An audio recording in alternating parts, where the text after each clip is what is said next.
Hello and welcome to the Blue Tweezer channel. Myself, Alan, from the channel as usual, and one of our little chat sessions, Tweezer Talk. Welcome everybody, and hope you're having a good week, and had a good weekend, and had a good month, and a year, and well, life. And yes, good evening to everybody, and afternoon or morning, wherever you are. Just sent out some messages to request for reinforcements, and hopefully we're going to let a few people in to have a nice chat. Sound out in the chat if you can see and hear me. That would be appreciated. Never quite trusting the old technology. Let us know. And so it's been quite a busy time for me. Not necessarily wargaming, of course. You may have heard when I was guest starring in the War Room recently that I was doing a lot of amateur dramatics, being Mr. Poirot, and still got a little bit of the moustache here, you can probably see. Paul, good evening, good to see you. And so been quite busy with that. I've also been doing some other, I've been doing a radio play as well, and usual family stuff, you know, real life work, that kind of thing. And also managed to have a little bit of a holiday break last weekend, which I will tell you about and show you a few things from there, because I think you might find them interesting. Mike, hello. Oh, good to see you. Good to see you. Thanks for popping in. So we've got a absolutely packed show today. Absolutely packed.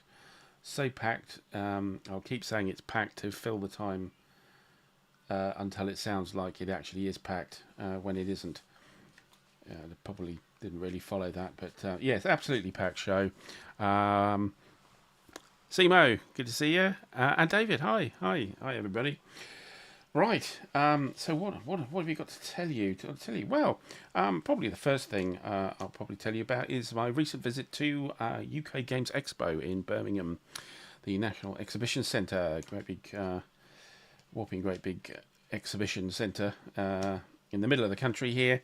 A few weekends ago I was there with some family. Actually, it was kind of a sort of family outing, really.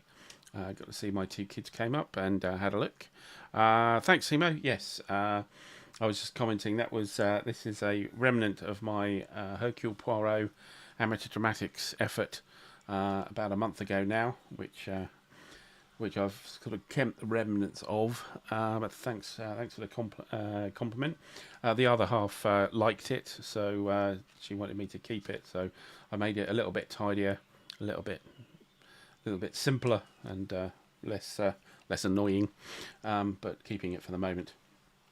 So yes, UK Games Expo. So not wargaming particularly. In fact, there wasn't much wargaming there at all. It was just board gaming. But as I said, it was useful. I had my two kids were there as well, zooming in from other parts of the country. So it was a bit of a family meetup, which was nice. Hi, Koi. Good to see you. And picked up a few things which I shall show you. Played a few things. Met up with a friend of the channel who we haven't seen for a while, but hopefully he'll be joining us in the next few months, etc. Again, and that was Bob Chapman. I don't know if you remember him from the chat. We met up, played a couple of games, and had quite a good time. And as they picked up a couple of purchases, but not as much as my kids did. They went a bit to town on getting stuff.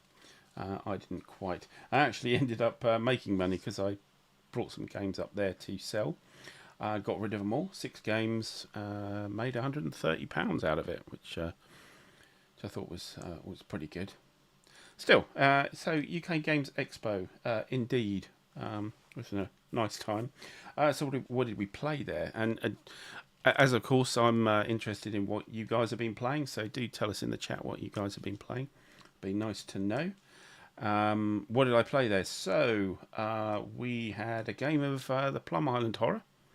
It was myself, Bob, and his mate Andy, and yeah, also my friend James, who was up there for the weekend as well, and we had a go at that. Won the game. I think we're pointing it pretty often now. Not don't feel very threatened by the horrors anymore, really. And I'm actually got an online game which I'll show you an update of in a bit. And yeah, so we played that. That was quite good. What else did we play? One of my new purchases there, War of the Ring, the card game. We played 4-player there. Myself and my daughter versus Bob and his mate Andy. That was on the Sunday morning.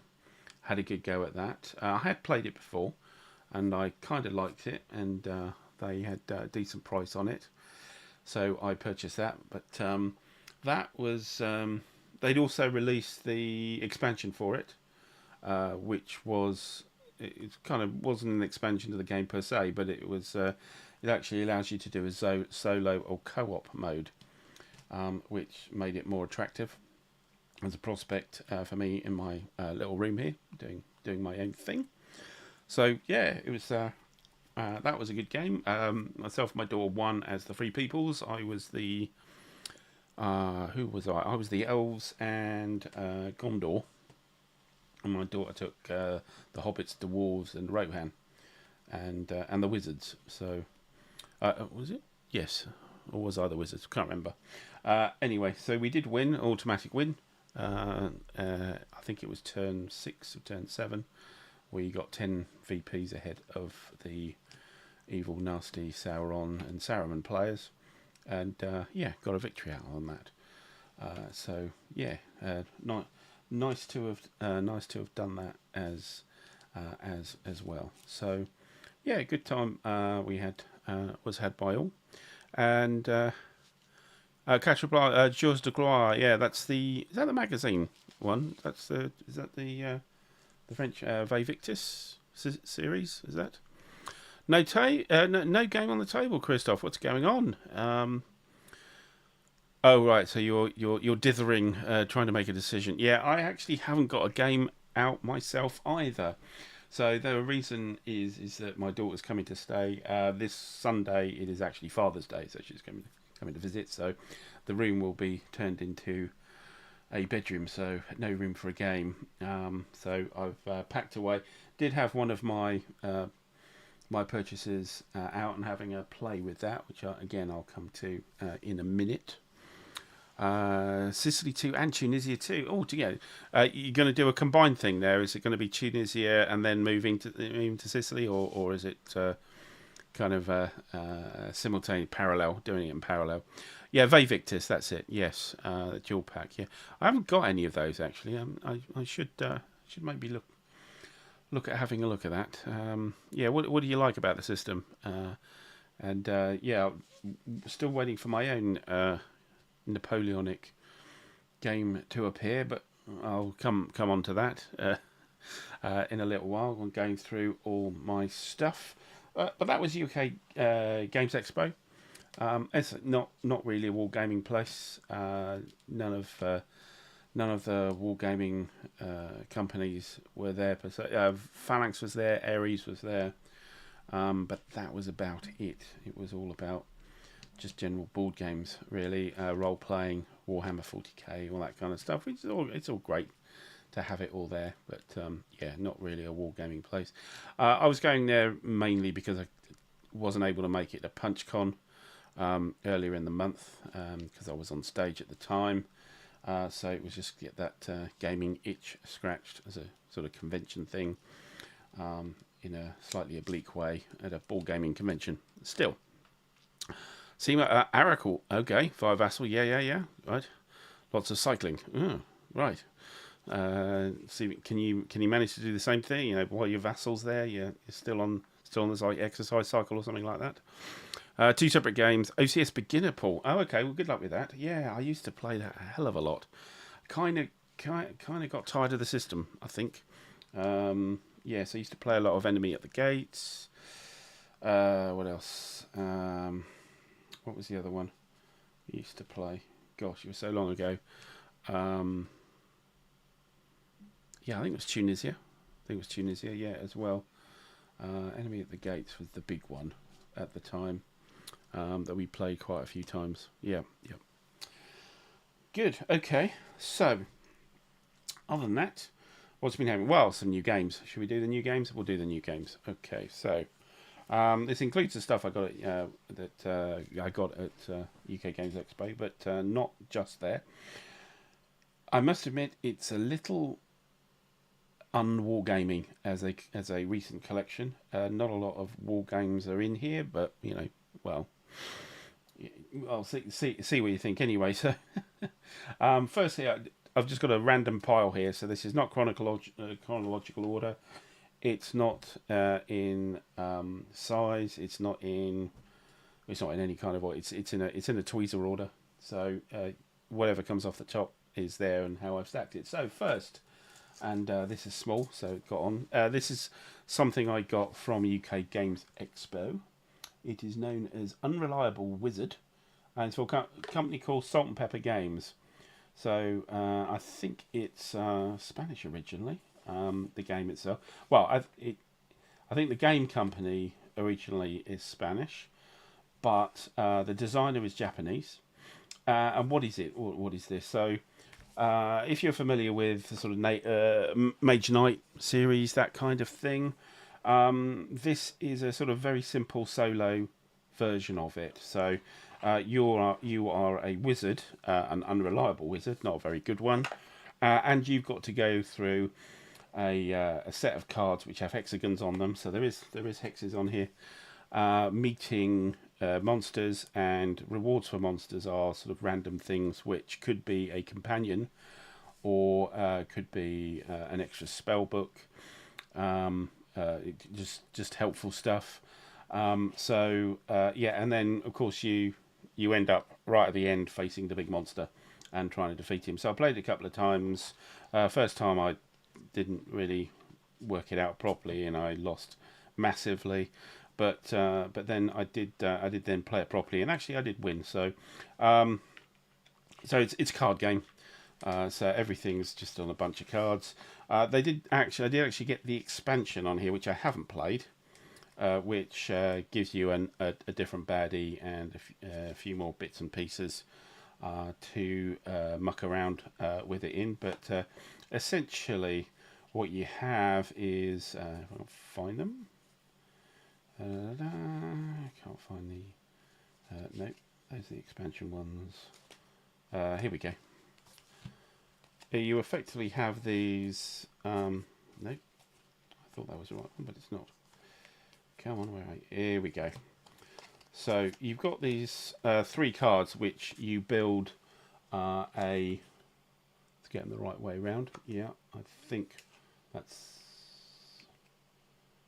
Yeah, I'm not sure. Anyway, so you get these cards. There should be 3 in a row. I can't find the right ones, but they essentially give you a pathway. A little bit Mage Knight. Oh, no, try it that way around. Yeah, that might be right. And you start at the bottom and you move up, and each hex costs you a health. You start off with, what was it, 30 health. Costs you a health, and when you get to these little arrow points here, there will be a card laid out, which is a nasty with a reward underneath. You face the nasty, and you have a hand of cards. You have a very basic hand of cards to start with, which are your spells, and these spells deal some damage against the nasty, and the nasty will then get damaged and die, but he will try and kill you, of course. You can use spell books which combine the little spells you start with. So, for example, you usually start with, I think it's these 3 cards, 3 colours. The blue, they've got these little jigsaw. It's that one, jigsaw piece things here, and you can get more jigsaw pieces, and then you can get spell books which allow you, if you have the hand, if you have the right cards, you can stick them together to create sort of super more damaging spells, or even healing spells to keep you going or defeat the enemies. And you go through, it gets tougher and tougher. You've got 2 grades of monster. The first set are easy, and then you've got the difficult ones, and then finally at the end you've got the big baddie. So quite a fun little solo game. Takes about, I don't know, 20 minutes to play, something like that. Quite inexpensive. So yeah, I had a demo of it. Seemed to quite like it, and it was quite cheap, so I thought, why not? So this first one, Unreliable Wizard, Salt and Pepper Games. There.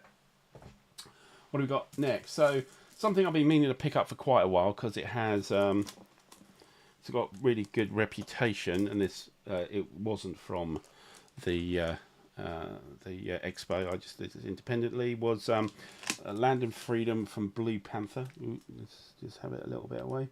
Blue Panther Games. Yeah, so Spanish Civil War. It's up to 3-player co-op game, but only one person can win, and you're all on the Republican side. You're either the communists, the moderates, or the anarchists, and you're trying to beat the fascists, which are controlled by the game.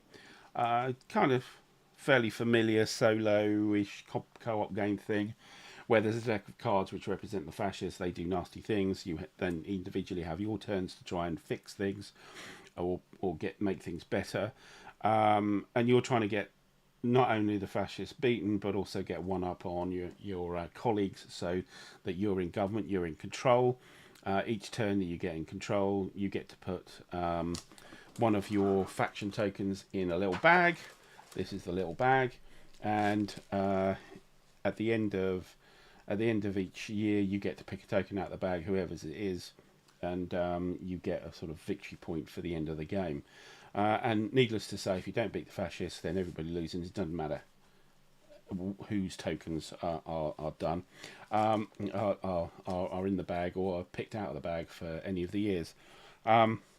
We did play this at the convention, and just adjust the thing here. And Nordic, hello, good to see you. Yeah, you're right. Yeah, you're late. That's fine. Yeah, fashionably late, as long as it's fashionable. Yeah, we did play this. I was playing this with my daughter and with my mate James, and I was the moderates. James was the communists, and my daughter was the anarchists. She was very happy about that for some reason. Don't know why. And yeah, then the communists were doing really well. James was in government, and things were happening quite well, and kept it going. Then I usurped power from him, and immediately lost the northern front of Spain to the fascists. There are 4 areas of that you fight over, and I lost one immediately. Lost it back to the communists. The communists lost it to the anarchists.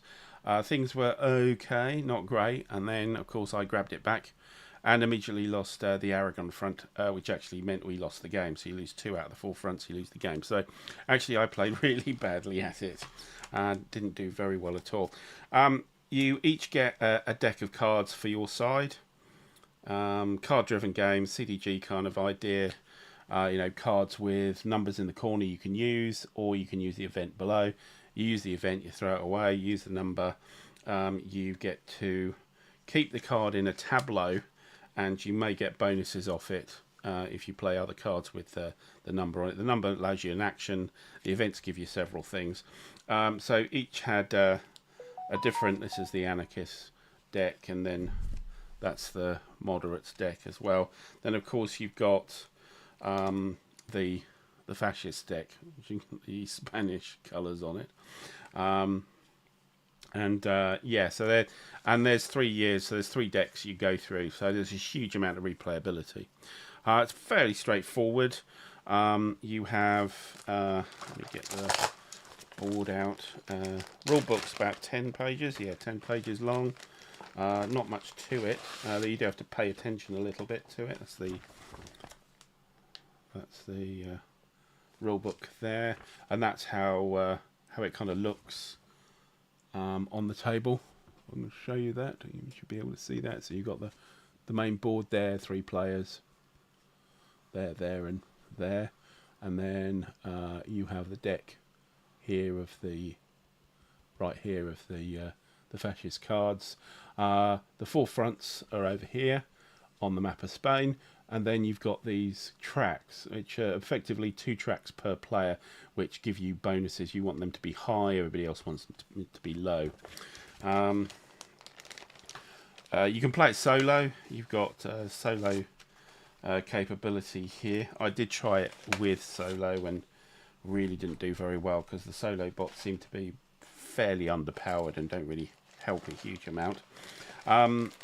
Interesting kind of plasticky, clothy kind of map. A little bit like, I don't know, something... yeah, it's got that sort of plastic... It's like waterproof canvas here. That's the...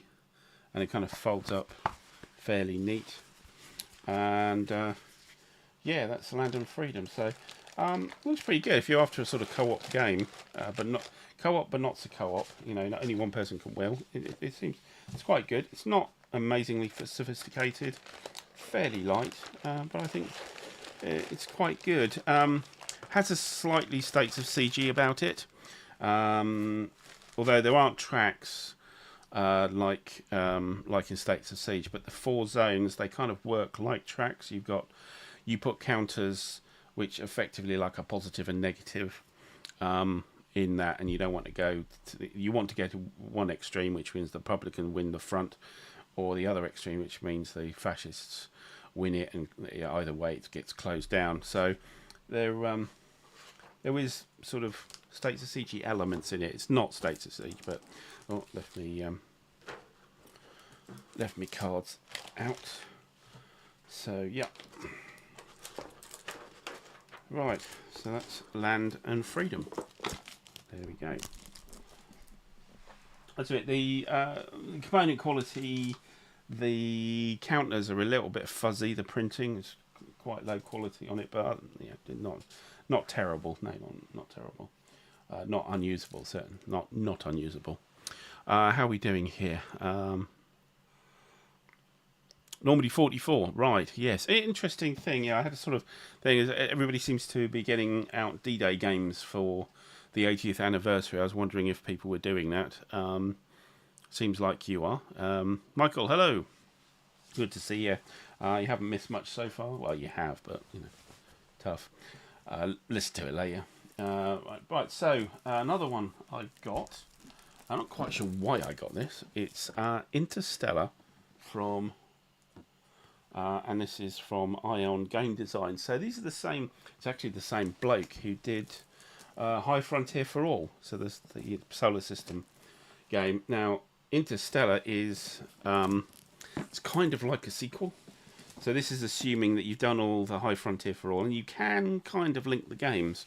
So what Interstellar is about is you're on a colony ship, the first colony ship to leave Earth, and you're going to colonize another planet somewhere in the galaxy, and so it is a co-op game, although there are some very, very strange elements about it.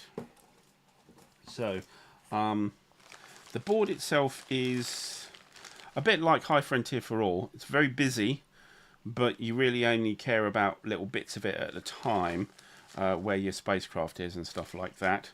But the players, up to 6 players, and you represent what are known as human civilization viewpoints. So you represent things like unity or tradition or something like that. There's 6 of them, and you're all working together. And the premise is that it's going to take probably centuries to get anywhere. Each turn is 12 years, I think it is. And also there's a hell of a lot of radiation out in deep space. So yeah, Mike, yeah, it is. Yeah, it is quite crazy. So so you represent, so in your faction you represent a couple of cyborgs. So it's human beings which have been altered so they can handle the radiation, and also these robots which can also represent you. But you start the game with nobody. Everybody's kind of frozen, and people are woken up. Some of these cyborgs are woken up, and one of them becomes a commander. Again, each player here, you'll only have one cyborg. If your cyborg isn't awake, your robot takes over and is more limited in what you can do. Your cyborgs can then get married, and then they can have children, which could be the other cyborg that you have, or a cyborg that somebody else has. In fact, they won't be your cyborg; they'll be somebody else's, and then they'll grow up. You'll actually age. Your cyborgs will age out and die. And the idea is to get the spacecraft to a planet, and the spacecraft is cut up into bits, effectively front to back, which can actually be kind of start to disintegrate as things hit it. But while you're there on the ship doing not very much, waiting for this thing to get anywhere, you're actually researching. You're looking after the ship, or you're researching sort of technologies, I suppose. Also back on Earth, they're researching technology. These technologies help your spacecraft. Will actually allow you to see ahead, to see where useful planets are. Be able to develop more capabilities for your cyborgs, or more capabilities for the ship. Also, the ship seems to be actually what actually controls it is this sort of cybernetic goo, what they call a goo. So, and this stuff is sort of semi-sentient, and you have to be friends with it effectively to get it on your side, so it'll do things for you, and it might actually take against you. You might end up having to fight it. So there's another bit. So this is some really weird stuff. At one point, if you do certain technologies, what you will produce instead of these cyborgs is you'll produce what's called the post-human, which is an immortal being. But what happens in the game is, instead of if the post-human appears, it ceases to be cooperative and becomes a competitive game. So really, this is kind of way out. There's a lot of conceptual stuff here rather than necessarily sort of sci-fi, and there's this sort of cooperation relationship between the players and their look on life. They got special capabilities depending on if they're Unity or duty or whatever, or anarchy or something like that. I can't remember what they all are. So anyway, it's a pretty bizarre game. I'm not sure if I'll get all the components out. There's lots and lots of little components. These are the ship components here, which you string along in a line at the bottom of the board. These are actually the cyborgs. So your colour you present, it's a big dice is your cyborg. The little dice is your what they call avatar, or little robot that fills in for when your cyborgs are dead or haven't been born yet, or something like that. You can also get stress. So stress can happen in the game, which can affect players, can affect the ship, etc. as well, which is done by these red tokens. So it's if you're into something completely off the wall, completely different, then yeah, maybe take a look at it. It's not really like High Frontier for All. It's a completely different game, completely different concepts. So yeah, it comes with a bit of a health warning. But maybe, I think there are a few playthrough videos, very long playthrough videos online. Have a look at them, see what you think. It's very good for melting your brain. This melts your brain in a different way. You just don't know what the hell's going on, rather than trying to cope with planning, which is mainly what High Frontier for All is all about. The planning here it's I'm not sure there's a huge amount of planning in it. It's more of a negotiation game, really, and a sort of true cooperative game, until, of course, it becomes competitive, which kind of spoils the whole thing. But anyway, that's Interstellar, Ion Game Design. Strange one there. They have a sideboard Gandhi. Well, they don't have. They don't actually have actual. Well, they're characters which are made up, but they do. They do have special abilities. No, no. There's. I'm not sure. There's. I can't think that there's nukes in the game. Yeah, it's. Yeah. Anyway, it's a strange thing. So. Get back to a bit of wargaming, and you'll have seen this on the channel, hopefully, if you've been watching some of the videos on the channel. And this is something I pre-ordered from Second Chance Game a long time ago. And actually, no, I didn't. No, I actually ordered it straight from Compass Games. So this was in the Kickstarter, and that is The Enemy is at the Gates, Berlin, 1985. And it's the modern version of the company scale system. So, like this little land and Tinian, which I've done on the channel, so this is the latest thing that came out. It's based in 1985, West Berlin being taken over by the Soviets and the East Germans. Yeah, just really appealed for me. I think I've talked about it quite a bit on the channel. Was really looking forward to it. Ran a couple of scenarios.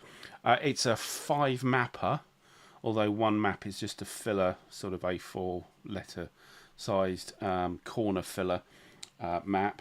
But unfortunately they come out 2 next to each other in portrait and then 2 landscape across. So it becomes a great big sort of T, upside down T.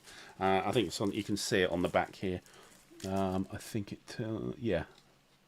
Whoops, trying to get it for the camera there. That's how the map orientation is.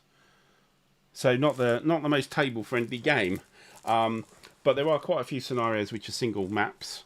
I've done the ones around. I did a video about the fight around Spandau, which is on the west side, where the British were defending with the West German police.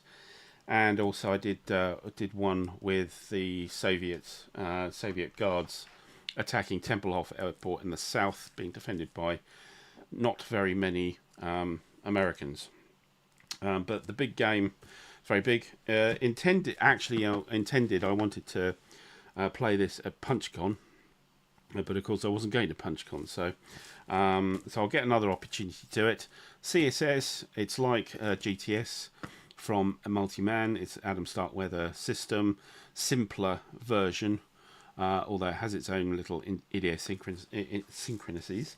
I won't go through the components too much because you'll have seen it on my channel and you'll see the stuff a lot better. So we have a standard CSS kind of stuff where you have disorganization levels.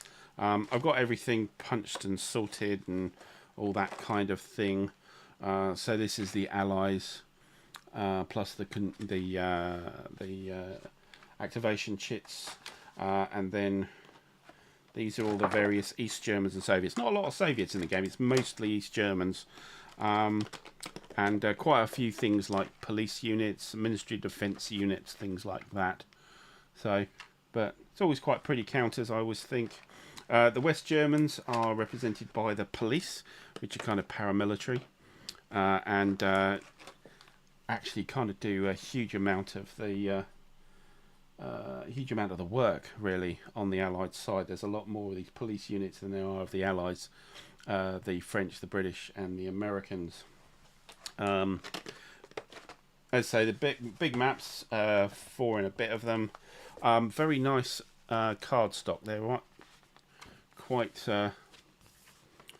thick card here, so glossy. This one, you can see there's a lot of urban terrain here. So line of sight is a thing in CSS, although really it's not a huge amount relevant for a lot of the map because of all the urban environments.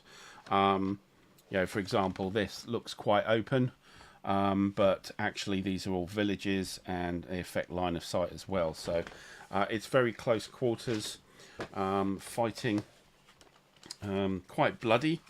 One thing they did in this game is they've produced a company scale system rulebook version 2. So this applies to all the others. So they've consolidated the rules because some of the games all had individual rules, whereas now there's a standard set, and then there's a exclusive rules supplement that comes with it. And it says on the back, CSS will return with CSS and ZO. You can see that. So that's apparently going to be the next one, though I haven't heard anything about it in the pipeline. It's probably quite a long way away.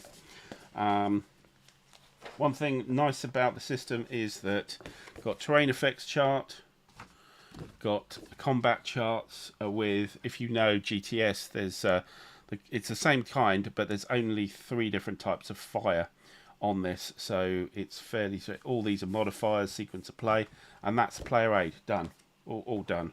Whereas GTS, you have these kind of fold out books with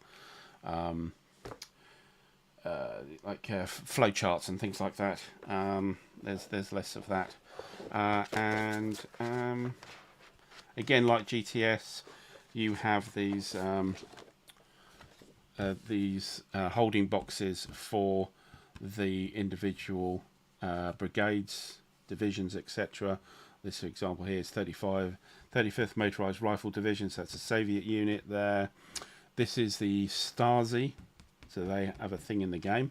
And interestingly enough, in the main game, the main campaign game, the Stasi have a very important role in that on the Allied side there are VIPs, which you try and hide away and try and stop them being captured by the Stasi. So they have their own little sub-game in the campaign game, which is fairly interesting. Things like mayors and important people on the West German side. So yeah, I won't go any more into that, and I hope this all packs up together back in the box, because it seemed to just do it with the 2 trays and then the standard markers, informational counters and stuff being able to be baggied. And might have lost one of the dice now, but never mind, I'll set that later. How are we doing here? Tony, hello. Yes, good to see you. Oh, scout camp. Oh wow, okay. Yeah, get back to gaming. It's much safer. Much safer. Good. Take over the US drive in St. Lo and Coutances. Okay. Is it not going too well for you? Not going too well for you. Right. Okay. Another thing I got from UK Games Expo. So I had heard of this game. Heard very good things about it. Again, Wargamer-ish. And that is 1066 Tears to Many Mothers. I'm not entirely convinced that's a great title. Massive box. Look at that. It is as big as the Compass Games box. This is a card game. It's just cards and some wound tokens, which are very nice little teardrop things, blood drop, wooden pieces. But that's it. So it has a solo mode, which is great, and it gives you a flow chart for the solo as well. This is the that's the main rule book, and the main rule book is 8 pages, so not too difficult, and that's the solo rules. But if we look at the rest of the,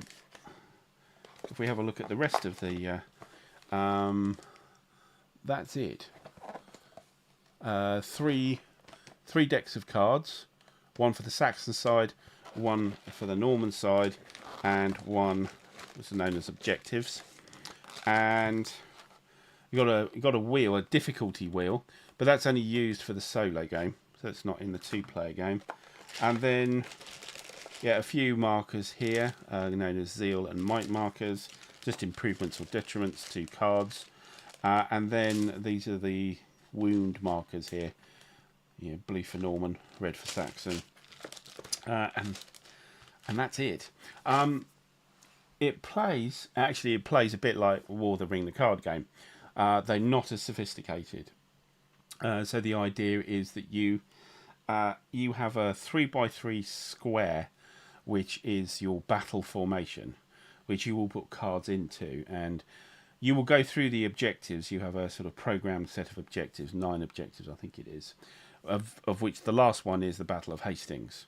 So on the Saxon side, there'll be the Battle of Stamford Bridge, there'll be Battle of Fulford, things like that. Whereas on the Norman side, there'll be Tinchebray, there'll be, I think it's that one, sort of persuading the Pope and a few things like that. And you use your people who are in your grid, and also a tableau in front of you of cards which don't need to go into the grid, to effectively overcome those objectives. Then when you get to the Battle of Hastings, your 3x3 grid will fight the other side's 3x3 grid in sort of columns. And effectively it's whoever runs out cards loses, so out of your deck. So yeah, not amazingly sophisticated. As I say, it's not as sophisticated as something like War of the Ring, the card game. Kind of similar though, kind of similar. Yeah, I've had a little tinker with it. It's okay. It's okay. It is quite light. It's only a card game, and the only thing I can't have is why the hell they put in this huge box. Just room for expansions. Not for expansions, although there is a second game which is based on, is it the Siege of Malta or something like that? There's a second version of this, and you can kind of, it does tell you can kind of add the decks together and mess it about to get a sort of different experience. I didn't get the other one, I only got this one. I think it's okay. On the solo side, I don't know, I had a look at it. The 2-player is so much simpler than the solo. It's almost worth just playing 2-handed as solo and see how you go. But yeah, that's 1066 Tears for Many Mothers. There you go. Right. Now, when I came back from UK Games Expo, it's like, oh, completely gamed out. Got War of the Ring card game, got 1066, Tears for Many Mothers, got Unreliable Wizard. Also, I picked these up. So, little trays. They've clearly been 3D printed, but 4 of them. It's a blue, but it's not quite the blue Tweezer's blue background. So, I just thought it'd be a good relief onto recordings, live streams, onto the blue bays that I use. Just nice. They look quite good. They've got these little lips on them as well. So I picked those up as well from random stall that I just saw them and thought, ooh, they look good. But when I came back next day, can you believe it? Next day, knock on the door. There was a game package, and I thought, hello, what's this? What's this? Put it in a huge box. They charge more for it. It wasn't that expensive. It was £28.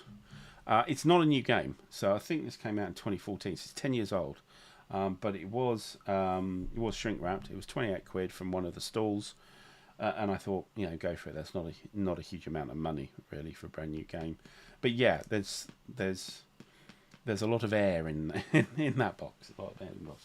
So what came up? It's one of my Kickstarters, which I hadn't forgotten about, but I didn't realise it was going to immediately appear.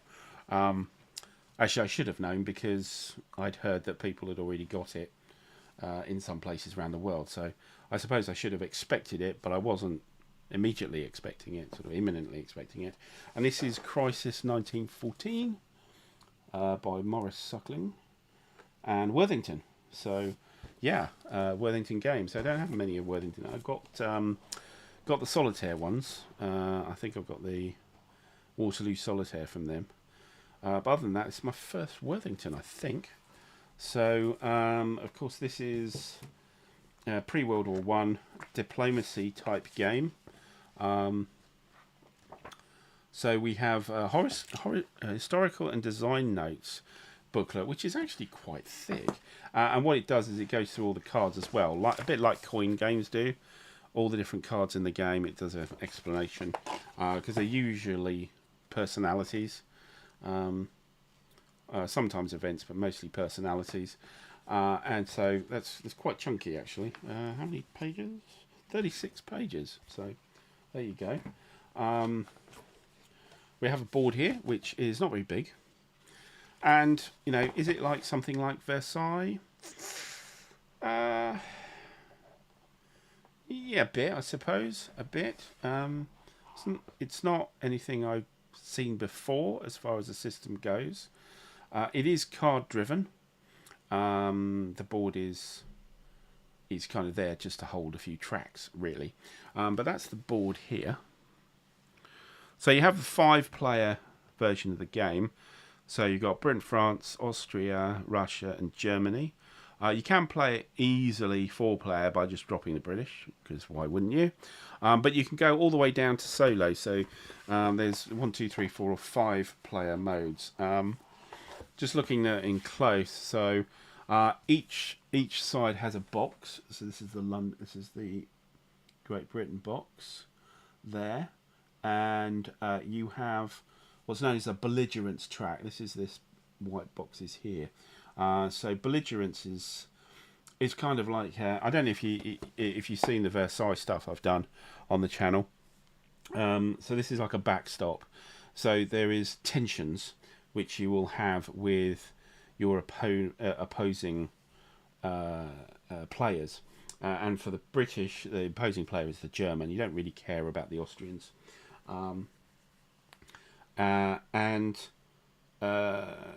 as the tensions rack up, if it gets, the tensions are represented by a dice, and if dice ever gets to 6, then oops, it's war. So you don't want to get it to 6. What the belligerence track is that's like a backstop. So if the belligerence track is, let's say, 3, then your tension dice can't be anything less than 3. So it's like a ratchet up that you can't go back. It never goes down, always goes up, kind of thing, and puts pressure on you. When you play certain cards, it will ratchet up this tension. So they all have that. Some worse than others. So, for example, if we look at the Germans here, they have 3 tension tracks. So they have the Russians, the French, and the British to worry about. Although, interestingly enough, there's a cascade here, so that effectively, whatever the Russia track is, the French track can't be less than half what the Russian track is, and the British can't be less than half what the French is. So there's a cascade bit with the Germans. But anyway, that's the board. The other interesting bit about the board is there's a track at the bottom, which is like a general records track here. Just runs over here. Oops, hit the microphone. So here, and what you're looking to do is you're trying to get your this is diplomatic pressure, so you're trying to get your marker up the scale here to effectively earn victory points, as in you have an effect, but what you don't want to do is overcook it and push your tensions up too much. So there's a kind of push your lucky kind of thing for each of the players to deal with. It's an example of the player card you get. The text is relevant. You put your deck here. And each player has their own deck, and there is some setup information, and then some various information. There is some particular stuff. So, for example, here, so the Austrians are interested. This is the Austrian one. They're interested in investigating the assassination, Archduke Ferdinand. So they get a certain amount of diplomatic pressure from a repeated play of the cards, and that ratchets up, so 2, 3, and 4. So it depends how many times you play that card out of your hand, you'll get that much diplomatic pressure out of that. So that's just an example there. There's other ones. There's the French one, Russian one, and so on. We've got the rule book here. So this is 16 pages long, but it's in fairly big print, also lots of big pictures as well, so there's not a lot to it. Now, I've been through it, and I must admit, it was a little cryptic in places. Yeah, it took a little... I think you need to kind of work it through in your head, and once you got it, kind of thing. It's not difficult, but passing the rule book is a little tricky. It will assume you know things you don't know, and so you kind of have to fill in the gaps a little bit. But Board Game Geek has some stuff on it about that. But yeah,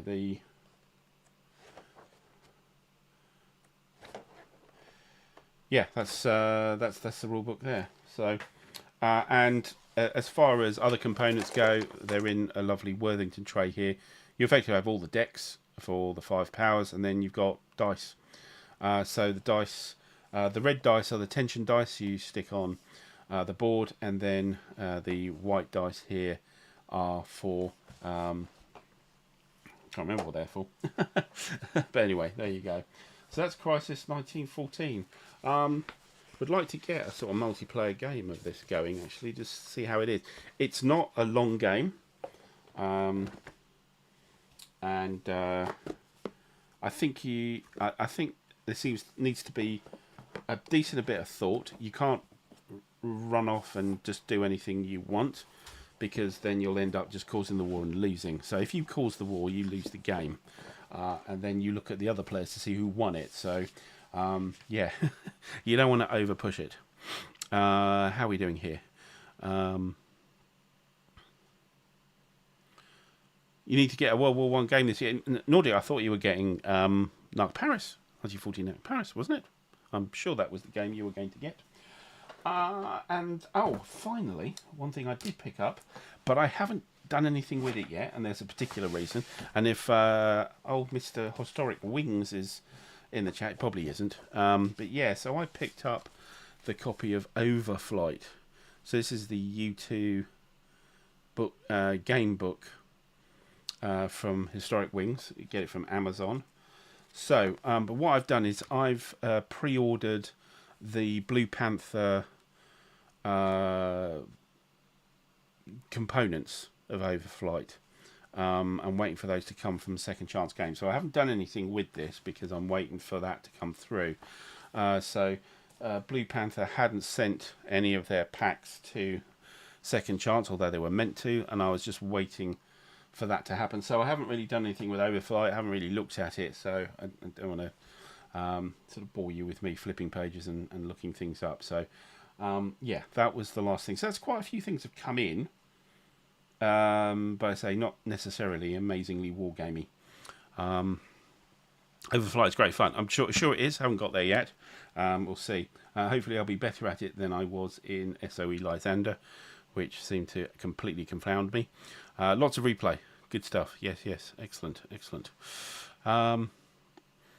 Jester hasn't cracked it yet. He hasn't either. Well, there you go. But so I'm just waiting for the components, because the other ones I've bought, I haven't bought the components.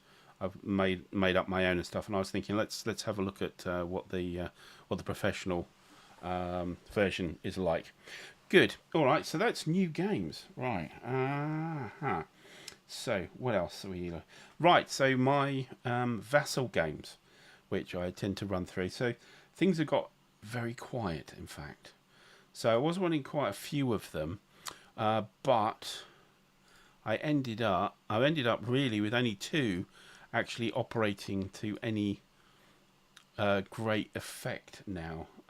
Even those are quite slow, so it's been a little slow here. So what have I got here? Let's just get the screen going here. Where are you? So if I turn this off, nope, not that. That off. There we go. So I've got a game of Plum Island Horror going at the moment, if you're familiar with, and I am being the neighbourhood watch at the moment. These are the greens, and we're doing quite well. I'm fairly well clustered here around the right hand side of the tracks, track 5 and 6, and we didn't do quite well. We were lucky where we pulled the hero of the day. It's an NPC character, which is absolutely ridiculously powerful, and he's been going around knocking a whole load of horrors' heads in. I've just been healing him, ready to tackle the leper, meanie here, who's just marching down from track 3. So he's gone off and try and deal with him. Very good NPC character if you can get him. Other than that, we have. Let's look where we are on the track. We've evacuated 8 points so far. Biohazard level not too bad. We're on to game turn 6 now, so it's been slow going, but I think we're kind of in control. We have the Great South Bay Bridge is open, so I've just been funneling people through there, and again here just trying to protect that bridge from this big stack of nasties which is coming down here. I've got my mate here, Mr. Kruger, who's the camper, who can basically run away from combat, avoid combat, and stymie the horrors. So that's what he's there for, waiting to face these guys coming down the track. So very good. Biohazard, pretty good going at the moment. So yeah, it's just cracking on really. Just at this moment, we've just had a random set of horrors appear at the beach here, so there's going to be combat with one of my the other players here, and that's Plum Island Horror. So what else do we have?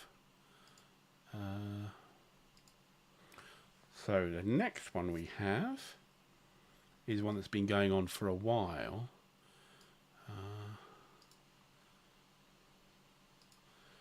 And that would be just getting it in place.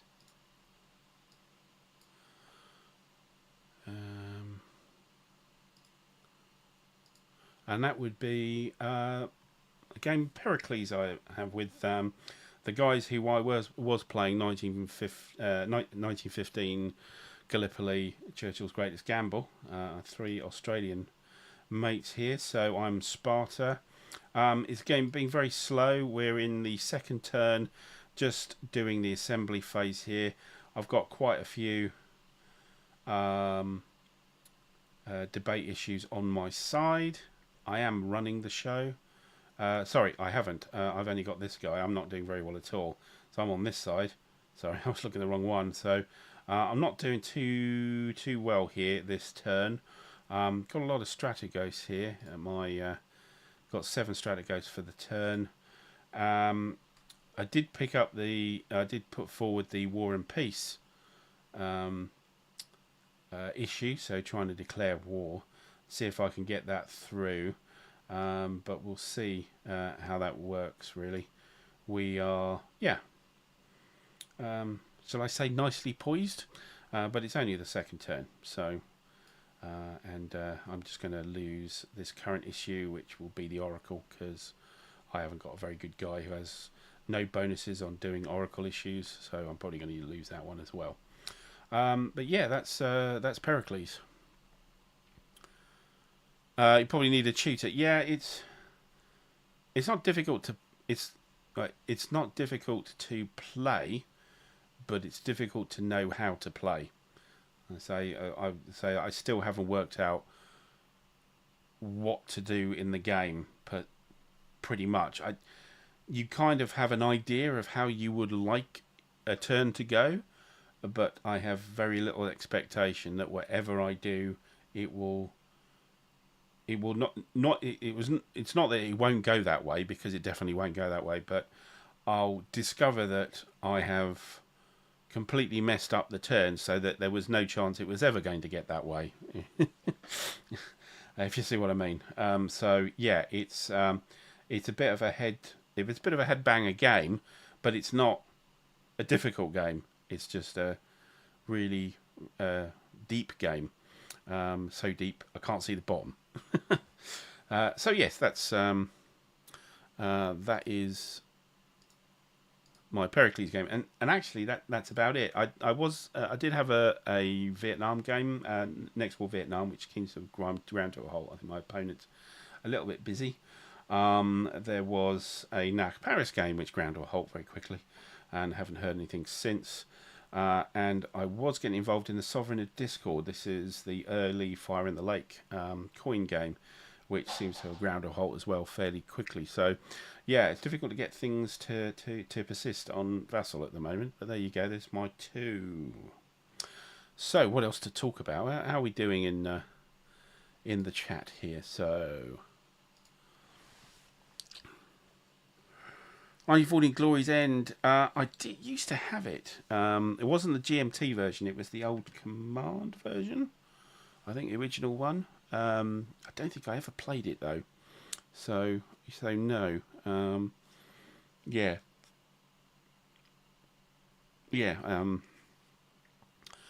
So what games on P are you looking forward to, Tweezer? So I haven't got a huge amount on P500 at the moment. I haven't really gone nuts. I mean, I had this sort of quite a glut last year, and I've kind of gone through the glut, and now we're kind of out on the other side. So, as far as who is the one that's, I wouldn't say imminent, but about to appear over the next couple of months, I suppose, would be this one from GMT, which is I, Napoleon. So this is the solo, you are Napoleon, and you go through the whole, let's put the box back on. Yeah, so you go through the life of Napoleon as Napoleon and see if you can do any better in him or probably worse. The one thing that does kind of interest me is there's a counter called Tsar Alexander Used, which seems an interesting turn of phrase. How do you use the Tsar Alexander? That's something to look forward to. But essentially a cardish game as well, solo only. But yeah, it's something I'm interested in. See how that goes.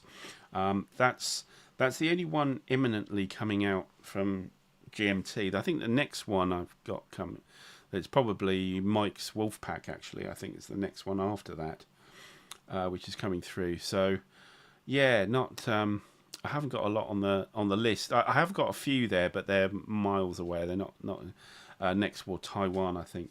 I think I've got Next War Iran, which is going to be relatively soon as well. That's the other one. But that's my my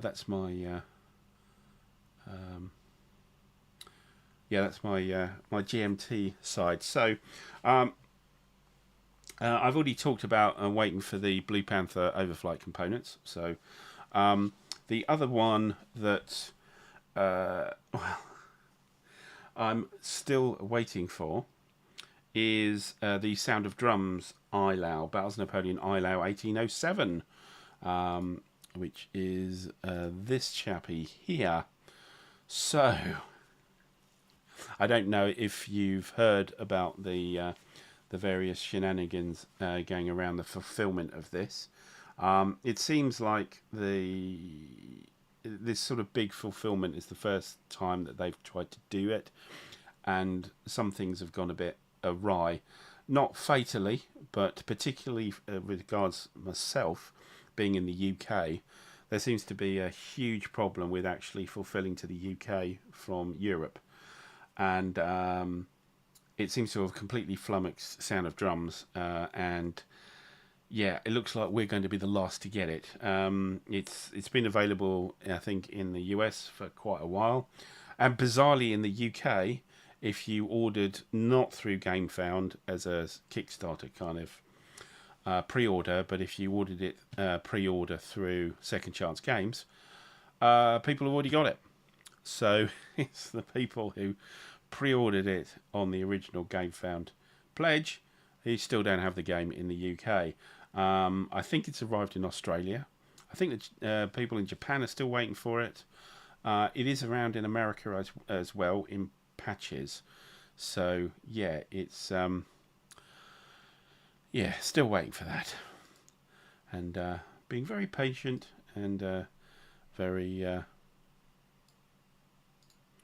very calm about it.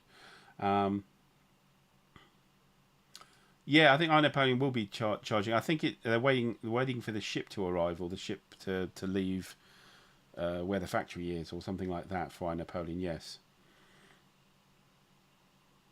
The second volume must get part right. Yeah. No, I haven't really gone for that. Yeah, Red Dust Rebellion away team. I think I've got a away team, but that's way off as well. So really, Napoleon, possibly Next War Iran are the only two that are probably gonna hit this year, or certainly in the next 6 months, I think, out of my list of stuff. So yeah, not expecting a huge amount. I do have some more Kickstarters ones. The Other Side of the Hill is probably going to be around October, I think, when it actually gets fulfilled. We have Purple Haze from Phalanx, which is again taking a while to sort out. The game's really changed anyway. They've packed a load extra stuff in, so quite happy about that. But I seem to be fairly sanguine on these. The only one I got my beef up on about was actually Enemy at the Gates, because everybody seemed to get it and I didn't. And when I contacted Compass, they said, "Oh yeah, we had it returned undelivered." And I was like, "Well, yeah, I work from home, so where the hell was it?" But Blessing Compass Games, they stuck it on shipment from America straight across. A couple of days later, I had my copy. So there you go, customer service for you. So that's the stuff that's going to be coming through. Oh, there's a couple of other things. Tiny Epic Cthulhu, the Second Sound of Drums, 1793. Traitors, Patriots and Traitors as well. Again, not going to come through very soon, I think, at back end of the year. Right, how are we doing in the chat here? So Red Dust Rebellion, coin, don't know if I want to invest in more coin, don't know on that. Right, what else to talk about? Okay, so one thing that you won't have seen on the channel, which I'm letting you in to a little secret of, was there is a podcast on, well, it's on Spotify. It's also, they have a channel on YouTube as well, which is known as the Napoleonic Wars. So I'm just going to put this up here for you guys. So, and the guy who runs that, Dr. Zach White from Southampton University in the UK. So he does these podcasts, and what he did back end of last year was he was organising a battle of the marshals. So this is the all the marshals of France under Napoleon. Which one's the best? Okay, so. And I stumped off. There was a couple of leftover marshals, so I'm just going to move this out here. So a couple of leftover marshals after it was all handed out to people who were very much into the channel. I wasn't, I'm a listener, but just an ordinary listener. And one of them was Marshal Bezier, Jean-Baptiste Bezier. So I said, "Oh, okay, I'll take them. Much wailing and gnashing of teeth, they just come out with the initial heats. It's kind of like the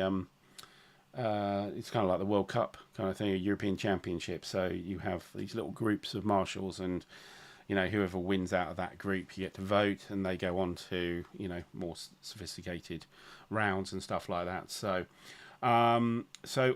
this week they released Heat 2, which had me plumbing for Jean-Baptiste Bezier. I'll admit it didn't go well. One of the judges on the panel has a real beef for Jean-Baptiste Béziers, because she is a great Jean Lan fan, and they really didn't like each other. So so there wasn't a lot of avocation. So he was up against Davout. Well, hell, not like the greatest of the marshals in normal parlance. Jourdain, who was a marshal, but before he was a general which ran the Republican armies before Napoleon took over. So, and Saint-Cyr, who was one of the other also rans really, and I had Béziers, who was mainly the commander of the Guard Cavalry. So it was a tough ask, and I don't think I got praise for my pitch, but Béziers himself didn't get a lot of praise, so I don't think I'm getting through. But if you want to have a look for the Napoleonic Wars podcast, you can see it. Well, it's here. There's also on Spotify. It's also available on YouTube as well, where you actually see the people discussing that, and you can hear my pitch, and just amuse yourself there and have a look if you want to. So just something on the side, Battle of the Marshals, Jean-Baptiste Béziers, and if you want to, you can vote for Béziers, and and not trying to tout for business there for him, but just have a look. I think the first heat, which is a bit back here, was Berthier, Ney and Salt, which was that was quite a tough one there, because they're all pretty good marshals there, three. But this one is going to be tricky to jump ahead of Davout. Let's face it. Never mind. So anyway, so just that a little aside, just for another little bit of tweezerness.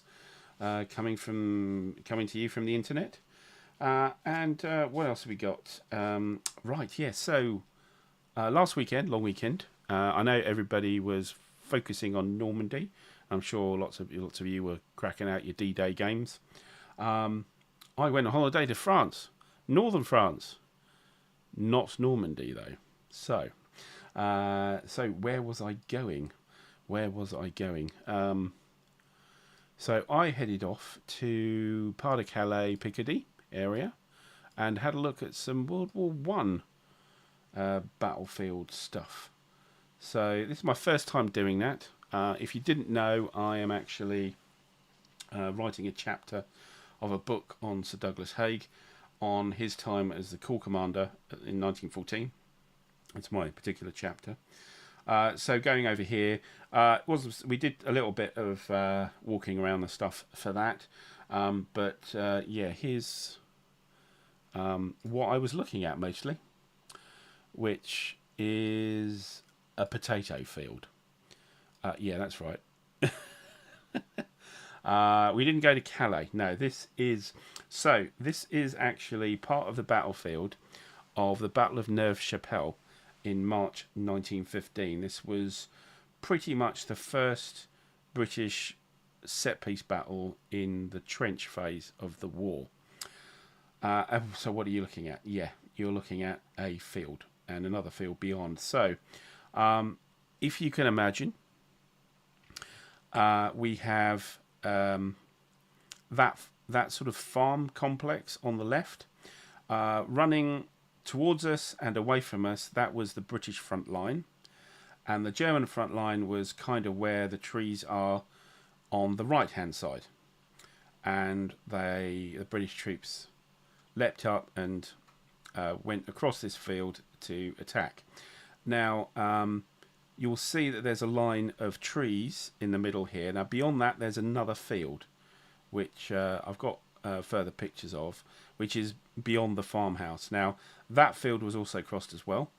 The field we're close to here was quite a success. The British got across. On the other field it was an absolute disaster, because the artillery had failed to cut the wire. So if you can imagine, there was a load of British Tommies running up and down the wire trying to find a way through, meanwhile being shot from the tree line, which was actually a trench line. Let me move to a different, not that one. So this is the same position, and this is a cemetery that's there, the Neuve Chapelle Farm Cemetery, it's called, and that's looking down at where the Germans would have been. So this is me just turning kind of 60 degrees to the right from the same viewpoint. This was somewhere else. So a little bit further along the front, an area called Richebourg, which is a village next to Neuve Chapelle. There was actually an attack there in 1916, and this was by the South Downs Pals. So Pals battalions were groups of soldiers from the same area. South Downs was covering Brighton, Worthing, that sort of area on the south of England, and they attacked. You can see this sort of red bit that sticks out is known as the boar's head, and they attacked that straight on and completely failed, and were absolutely massacred. And this is a little plaque which is near. We walked down this little path which is running down here, and it says, you can see the boar's head there, that little path. We walked down and then we walked back up because we couldn't get any further down there to see this, and this was a little message there. There's a little placard left out there. Whoops, no, forget those. Okay, that was all the ones I had. I thought I had more than that. Sorry. Yes, exactly. Yeah, it was, and this was it was the 12th and 13th Battalions of the Royal Sussex Regiment, which is effectively the South Downs Pals, and they attacked together, and they were pretty much wiped out. So I thought I had more. Let's see. Ah, yes, that's it. Yeah, sorry, I had them on. I had this on a little bit of a. Let me come back here. So somewhere I also went is a place called Landrecy. So this is a town which is not far from the border with Belgium, and was an area that it was a place where the British Guards fought in 1914 in August, very early on. It was pretty much their first major contact with the enemy. And there's a bridge behind where I'm standing, and these are two pictures which were produced of the battle that happened here, where the Guards were fighting with some German troops which came down this road. So if you see where that truck is, they came down this road. The British weren't necessarily expecting them, and they this bridge didn't exist where the cars are on. This roundabout, of course, didn't exist. They came down here. Below me on this bridge there was a railway line, and there was a railway station where they had a fight there. Some German cavalry broke through to the bridge, and the bridge is, if I go back, is actually next to this mural, and they were eventually pulled back. Yeah, I was doing some research about this battle for my chapter. The Germans also tried to get round and come through from the left as well here, and failed again. But the British had been ordered to withdraw anyway. The reason why I was looking at this is if you went a few miles off to the left here, you got to the site of the Battle of Le Cateau, which was the British Second Corps actually sort of fighting for its life. And there's been a lot of criticism of Haig that he didn't send his men across this bridge up that road and go to help the Second Corps. And I was sort of investigating how the land lies, really. So here at Cambrai, we visited Cambrai, and there's a little museum which is known as Cambrai 1917 tank. And this is actually an original Mark IV female tank, which was dug up recently, last sort of 15 years, from the battlefield, and is actually displayed. That's my other half walking around it. Yeah, there's a little museum there, explains all about the tank, etc. And yeah, it was buried in a field, and somebody found it. And we dug it all out, and they built a museum. So if you're ever in Cambrai, it's worth a little look out. Worth a couple of hours. There's some video they've got about the battle, and also about this tank. Lots of other displays and stuff, uniforms, bits and pieces that were inside the tank, etc. So yeah, that was quite an interesting thing. So yeah, so the sort of things I got up to last weekend, and I thought again might be worth a bit of airing on the chat. Yeah, about digging your yard. Well, it wasn't quite digging a yard. It was actually in a field, and it was being searched for. So there's kind of local historical society, and a guy there was convinced there was a tank in a particular field, and he eventually found it. It was actually quite deep. They had some photos of how far they had to dig down. We're talking about so like 6-7 feet to get to it. And interestingly enough, the tank that he thought he'd found was not the tank he found. This tank is called Deborah.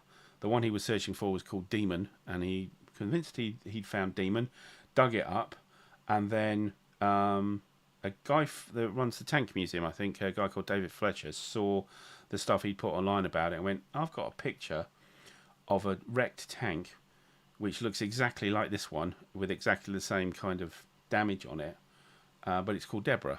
And they married the picture up with what they had and went, oh yeah, actually it's a different tank. So there you go. It was tank hunting and found a different tank. But there it is.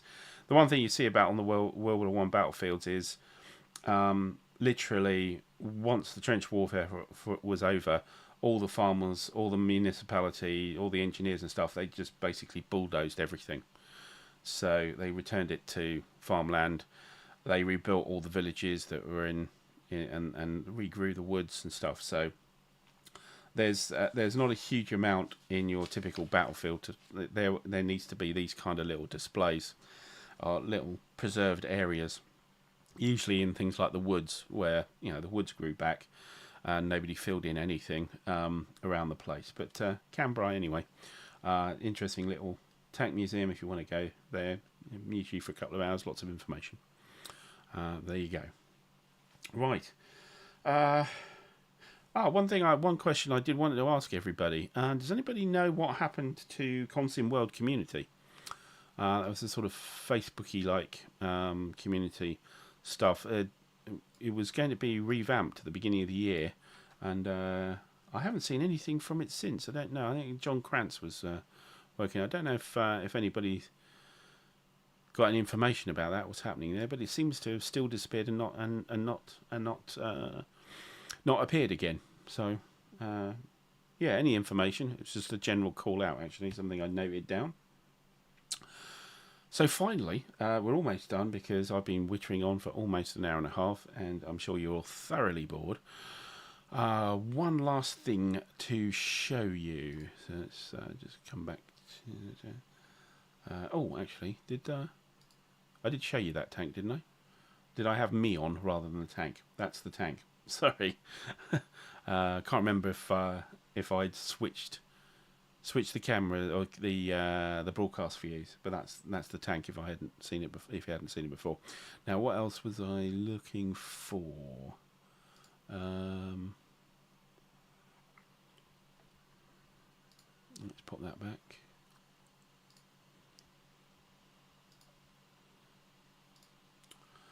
So, the last thing actually is this.